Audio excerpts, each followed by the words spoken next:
ఒకవేళ queue factor high ఉంది అని అంటే ఏమై ఉంటుంది అని అడిగాడు. క్యూ ఫ్యాక్టర్ అంటే ఏంటండి, మనకి సో మెనీ డెఫినేషన్స్ ఉన్నాయి. క్యూ ఫ్యాక్టర్ అంటే సో మెనీ డెఫినేషన్స్ రాయొచ్చు అని చెప్పాం. ఎక్స్ఎల్ బై ఆర్ అని కూడా మాట్లాడాం.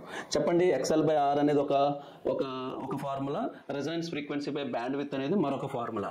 సో కాబట్టి ఒకసారి చూడండి, మరొక ఫార్ములా ఏం మాట్లాడాము అని అంటే it is an equivalent to resonance frequency by band with.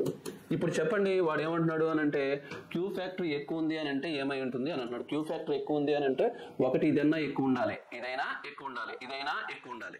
ఇవేవి టచ్ అయిపోతే రెసిస్టెన్స్ బికమ్స్ ఏమై ఉండాలి, తక్కువై ఉండాలి, లేదా బ్యాండ్ విత్ ఏమై ఉండాలి, తక్కువై ఉండాలి. ఈ రెండిట్లో ఏది తక్కువైనా సరే ఆటోమేటికల్లీ క్యూ ఫ్యాక్టర్ ఏమవుతుంది, ఇంక్రీజ్ అవుతుంది.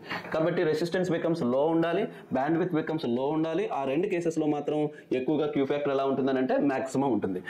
చూడండి, హై రెసిస్టెన్స్ తక్కువ ఉండాలి, లో రెసిస్టెన్స్ ఎస్ లో రెసిస్టెన్స్ ఉండాలి, నేరో బ్యాండ్ విత్ ఎస్ తక్కువ బ్యాండ్ విత్ ఉండాలి.